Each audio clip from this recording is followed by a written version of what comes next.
Do your learners struggle with needing prompts to start or finish a task? Imagine if they could transition through activities on their own, and it would build so much confidence and independence. Independent activity schedules are powerful tools that help build independence. They reduce reliance on prompts, and they empower people to manage their own routines.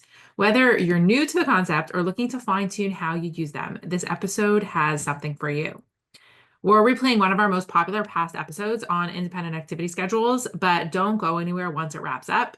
Stick around until the end because we're jumping back in with new tips, fresh insights, and even more practical ideas to help you implement these schedules more effectively.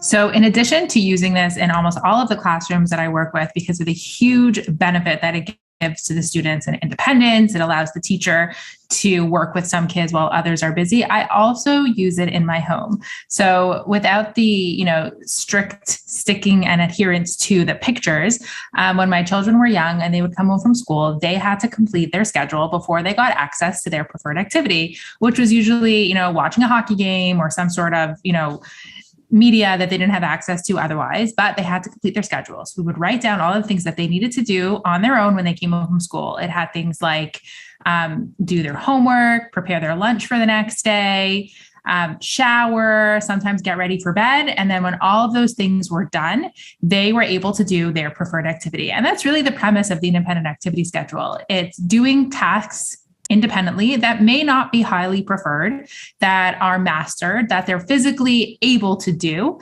but the goal of the activity schedule is that they're doing it independently and they're doing it with the preferred activity or reinforcement at the end. So there's that motivation is embedded, and my kids were motivated. They would come home and rush through their schedules, get everything done so that they would make it for that 7 o'clock hockey game. My daughter will still make to-do lists when she gets home from school. So I used to give her stuff too. And I think that started from my childhood. I would joke around about my dreaded to-do lists. Thanks, Mom, of her chicken scratch writing on, days there was PD days. So I have to get up and then I have to vacuum and then I'd have to dust and then but there was no reinforcement at the end for me, Mom. I do that again with my daughter. And now she's at the age where she'll actually write herself things to do, like, okay, this is what I want to do today. I want to do this and this and this. And some of it's play outside, do some skipping, maybe some sidewalk chalk. But it's cute. I guess you could argue that any to-do list is really an independent activity schedule. So that means that you and me probably make as many activity schedules as we make for our kids. Problem is that we don't always have reinforcers at the end of them. I love the ones that my daughter makes for me on a Sunday. She'll say, hey, here are the things we need to do.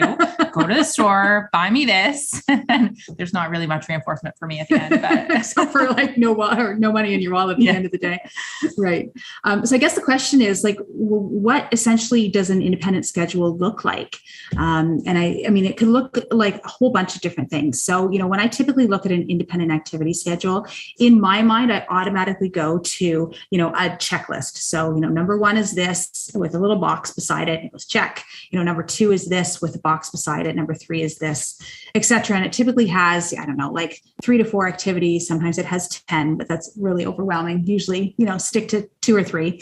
But independent activity schedules can look differently as well. So it could be a list format. That would probably be what you've given your kids. But I've also done activity schedules, especially for kids who are just starting off.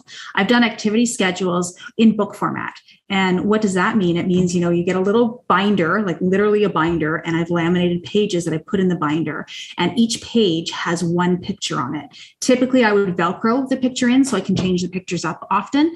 But if it's a binder, you can actually just take the pages out and switch them around with something else. It doesn't have to be, anything hardcore. But anyways, it can be a binder, and you literally open the binder and there's a picture of an activity, and the student has to look at that picture and go retrieve the activity. Once they've done that activity, then they can turn the page and look at the next activity. And like I said, when you're first teaching it, you've got, just a couple activities, and that's it. So an independent activity schedule could be a to-do list. It can be a book. We've used other things in the past too.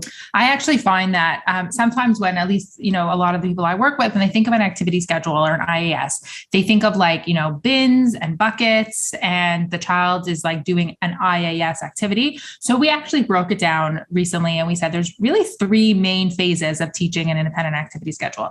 The first one is just the idea that like I'm following either a picture or a text schedule to do an activity. That activity is mastered. It's not a hard activity. It's not something that they're learning, but it's a mastered activity. They do something and then they get their preferred activity. So it's kind of working off of the PREMAC principle, maybe first N, but the goal is independence. The goal is that they're doing some sort of either leisure or play activity. It's usually not an academic activity yet, but they're doing something, maybe completing a shape sorter and then getting access to preferred activity, or maybe building a block tower. They're usually actually closed-ended at this phase, but they're doing some sort of closed-ended activity. It could be a file folder activity. It could be a shape sorter. It could be anything that's closed-ended, and then they get access to preferred activity. So that's the first phase of an independent activity schedule. And that's really important to start with. And that could be at an independent activity schedule time. We are learning IAS right now, and this is what we're doing. The next phase would be something where you're either adding activities. So instead of 1, now there's 2 activities, likely closed-ended also. So first they do the shape sorter, and then they do the file folder activity, and then they get access to something that's preferred. So we're working on transitions between activities. We're working on building up their length of time that they're able to work independently. Within this, second level of this activity, you could also start incorporating some open-ended activities. I'd recommend using a timer. So if they're supposed to be reading a book, set a timer. If they're playing with blocks, set a timer. So that once you're able to do 2 activities, you can build in the open-ended activities. And now you can also start incorporating some academic tasks in addition to some leisure activities. Those are really important to really vary up the activities. One of my pet peeves is just seeing shape sorters and shape sorters and shape sorters as the only independent activity. Same puzzle for 6 months. Puzzles. What if the kids don't like puzzles, right? So incorporating file folder activities, incorporating reading a book, or going to play with the blocks. At the third phase, then you want to start incorporating travel. So having them move around the room so that they're not just in the independent activity area, but they're able to go and get their own materials. They're able to go and find a pencil if they need it. They're able to maybe sometimes even go out of the room if they need something from their bag. So incorporating travel is really great. And at this third phase, it really should be something that they're able to move throughout their day. So it's something like getting a checklist and going through their activities. Sometimes there's academic tasks involved. Sometimes something on the activity schedule could even be work with teacher. And then you're waiting for your turn to work with a teacher, and then you go back to your activity schedule. So thinking about those, academic style learners who are not just working on leisure skills, but also on academic skills, on independence. At this point, it's really nice to include some sabotage. So, it says on the activity schedule that you need to complete your worksheet, but you don't have a pencil, or it says that you need to cut out some shapes, but you don't have the scissors. So you have to either problem solve or go and ask somebody, or maybe go find the thing that you need. So there's so many levels of executive functioning skills that you can be including in this independent activity schedule. The reason that you can is because the activities that they're doing are all mastered. They're all things. And you're starting to incorporate things that they're still learning, like independence, like travel, problem solving, staying on task, all of these things that become part of the independent activity schedule that they're learning just by going through these steps of the schedule. The other thing I would add in there is, after you get through that third step of, the sabotage and having to travel, is I would start to incorporate some more open-ended activities. So teaching your learner how to use a timer. And, it can be just as simple as just pressing a button because maybe the timer is already preset. But sometimes, we've got learners who can actually set a timer based on a little text cue that they're given. So, instead of completing that puzzle or that shape sorter, maybe they get to, watch a favorite show for, a few minutes, or they get to, read a book, but sometimes books aren't closed-ended because, the kids like to look at these books. So they're open-ended, or playing with some toys that they like and putting a timer on that. So what the student would do then is look at the picture of, whatever toy they're supposed to be playing with, and then decide it would be a timer. So the student, because we already taught them how to travel, can travel and go get a timer, set that timer for, the text cue that they're matching, and then go and play and then respond to the timer. And students can do this really on any level. There are very few, prerequisite skills for students to be able to engage in some sort of independent activity schedule. Even if they stay on the first level for a long time and they're learning to just put things in, they're learning to just engage on their own without needing that adult intervention. And it's so important, especially for some of our, most compromised kids where they're not able to entertain themselves. If they could start to learn to engage with a toy or with an activity for even a couple of minutes, that's a huge skill. And it can go all the way up to kids working on academic tasks or, in classroom style settings where they're learning to stay on task, working through worksheets or things where they're not needing that teacher attention, which is also a huge skill. I like what you said, Shira, about just like any level, can do this and not very many prerequisite skills. I used to think that matching picture to object was a prerequisite skill because you'd look at the picture of the activity and then you have to go get that specific activity. So you'd need that matching. But realistically, I've also done activity schedules where it's just a straight up like, okay, so it's the number one, or they've got a picture of a shape. It could be a star, it could be a color, and they literally rip it off because it's Velcro. So they could rip off the blue star and go match it to a basket of a blue star. So that would be somewhat of a prerequisite skill. It's a little tiny bit of matching, but it doesn't have to be that picture to object correspondence. If students don't even have that, you could just start with bins. I think Shira alluded to this before. And I've literally had a bin, like it's a to-do bin, and I've had a completed bin. And even though it's not really a to-do list or an actual schedule, it is independent tasks. So it's an independent bin whereby, these students can go and they can pick up a task that's in their independent bin, do it, complete it, put it in the all done bin, and then they get access to their preferred, or maybe there's a couple activities in that bin. So there's a lot of ways that you can modify this so that this could be across any learner. Somebody who's in high school who, is able to complete a lot of different things. Obviously, they're not doing puzzles and shape sorters anymore, but you could provide them with an independent schedule. Like, okay, so you've got to do, this page in your math textbook and it's numbers 1 through 3. And then you've got to go and switch to your language worksheets. And then you've got to do this and whatever else. So you can really make it as simple or as complex as you want it. Mm-hmm. I guess the other question that I get a lot is just how do you take data on this? What do you do with that and how do you measure it? And I mean, there's a lot of different ways you can do it, but I think just really about keeping it simple. And what do we really want to see with this? We really want to see time on task, right? So, you can measure a few ways. Number one, you could say, okay, so the student goes and gets the activity, points in their book and matches, right? So they go and they get the activity, they complete the activity, and then they put back the activity, and then they go back to their schedule to check in the next time. So there's really 4 main points, right? So, they go get the activity, they complete the activity, they put it back, and then they check back with their activity schedule.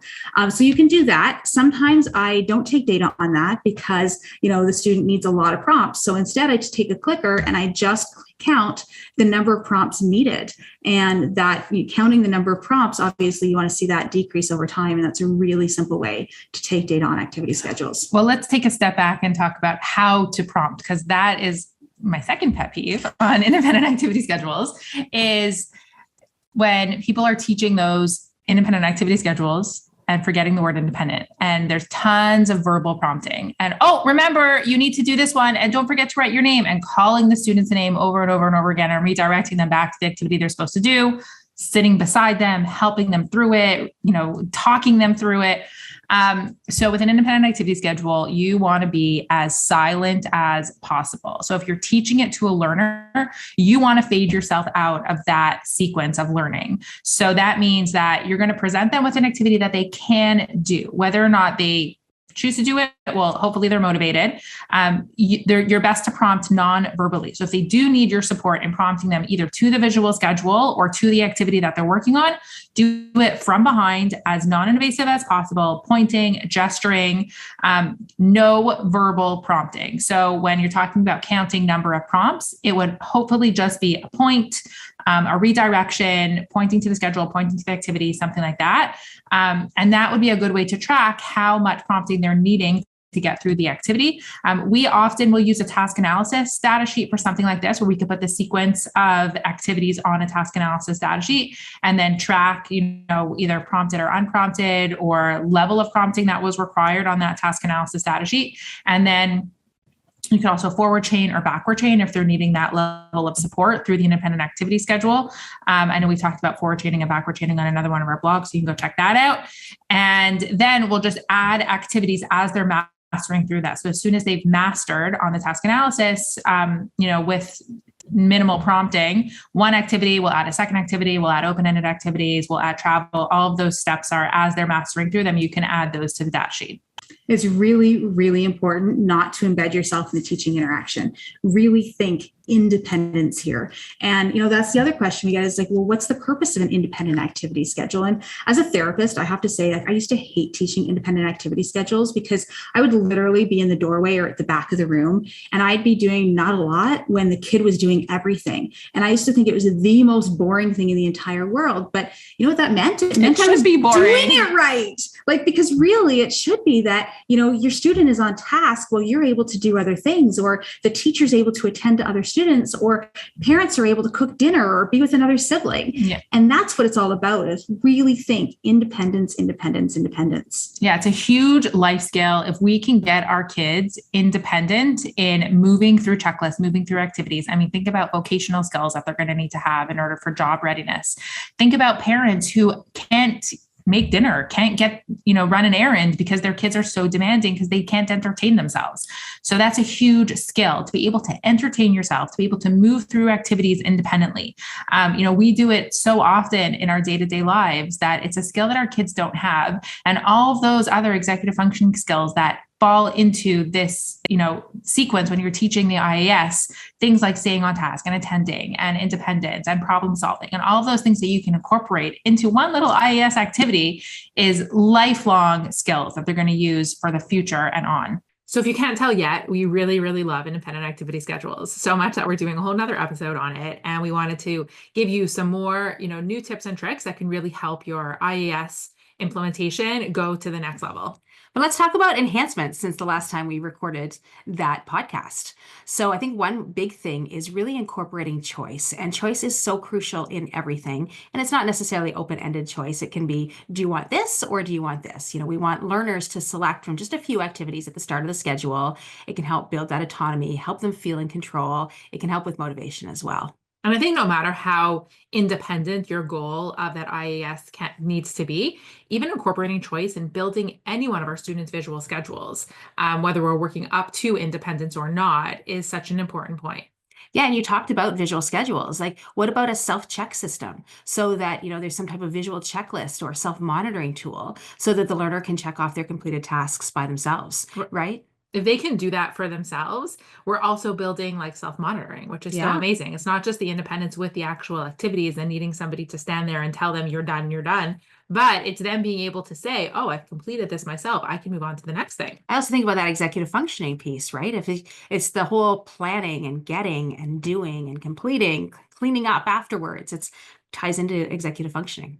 Yeah. And while we're trying to teach executive functioning with all of these IAS skills, I think incorporating cues that tell the student when they're starting and when they're done really help them know how to complete routines. Like, you are actually all done. This is the end of the schedule. Here is where your starting point is. I think those cues really help build some of those executive functioning skills. Absolutely. And think about new activities, right? So, oftentimes, and I think we said this in the podcast as well, oftentimes, in an activity schedule, the learner sees the same puzzle over and over and over again. Like, get rid of it. Make sure you're switching up your materials often, but also think about new activities that you could add in. So for instance, life skills, right? Talking about some functional life things that we could be doing. So I know that it may not be sexy, but putting in a bucket of socks, and they have to fold the socks before, and put them into an all done bin. And that could be one part of the activity schedule.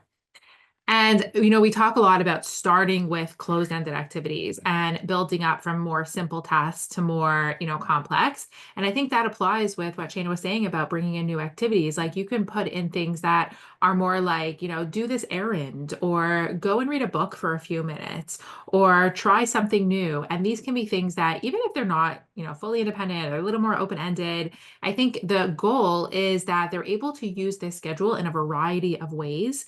And we're able to put in a little bit more flexibility and a little bit more open-endedness as they're getting better with it. We're going to do a whole CEU on this, and we'll talk a little bit more about this as well, because, we talk about adding new activities and having all of these ideas, and then people can get overwhelmed and go, oh gosh, like it sounds a lot harder. And I think a big message, even though we're saying, yes, do this and do this and do this, is really keep it simple at the very beginning anyways. Start with 2 or 3 basic tasks and then build from there. And another really important point with IAS is that we want it to be as errorless as possible at first. So we will start with things that they can do. They don't need a lot of prompting and a lot of support. And if they do, then we're giving them that support from the get-go. So we usually will use like a most to least prompting style when we're teaching independent activity schedules, so that they're learning, the best way to get through that routine with the least amount of errors to begin with. And then we can build on that. Be careful with that, though. We do want to offer a lot of prompting, but just make sure that we're not really embedding ourselves in that prompting. So try to eliminate our verbal prompts, try to eliminate being right in there and being a part of the activity schedule, or it won't be independent. So the best prompts to do that are often going to be a gesture prompt, a visual, or even a model. You can use either yourself or a peer to model what it is that they're supposed to do. And that's such a great skill, because now they're also learning imitation. And so imagine in a classroom, if like they're not really sure what this activity is, they could look over to their friend and figure it out. That's a wonderful skill to teach. Sure, I still do that. Another one would be really about embedding reinforcement within activities. So we don't want to embed prompts, but just embedding reinforcement, right? So, oftentimes with activity schedules, we say, okay, have them do a few tasks and then the reinforcement is at the end. But why not having some of those tasks be preferred tasks? So, if they really like, I've got one student, for instance, who loves filling up buckets. It's what he loves to dump them and fill them back up. So he's just recently discovered nesting cups, and they're the coolest thing ever. So we put nesting cups into his activity schedule. That's such a good idea. And like we said earlier, some of the executive functioning skills that we really want to build through these, there are so many. Some of them are, initiation, being able to start something independently. And that, again, independently is still with some support and with some prompting and visuals and all of that stuff, which is still okay. Being able to persist through a task. So we'll teach them to stick with an activity until it's done, but then we'll start to maybe make it a little bit harder to stick with that until it's done. Maybe you don't have everything that you need, or maybe you have to go and find it, or there's travel involved, or you need to ask for help. So some of those things that we can continue to build on, which again, we'll talk about more in our next CEU, but building that persistence where they have to persevere through something as it's getting a little bit harder or a little bit longer. And then also learning to transition, like moving from one activity to the next, knowing when they're done one and when they need to start the next one. Also physical transitions, moving around the room, being able to go from one place to the next. All of these are such great places to build some skills within this IAS system. As Shiraz mentioned before, we love independent activity schedules. We use them a lot.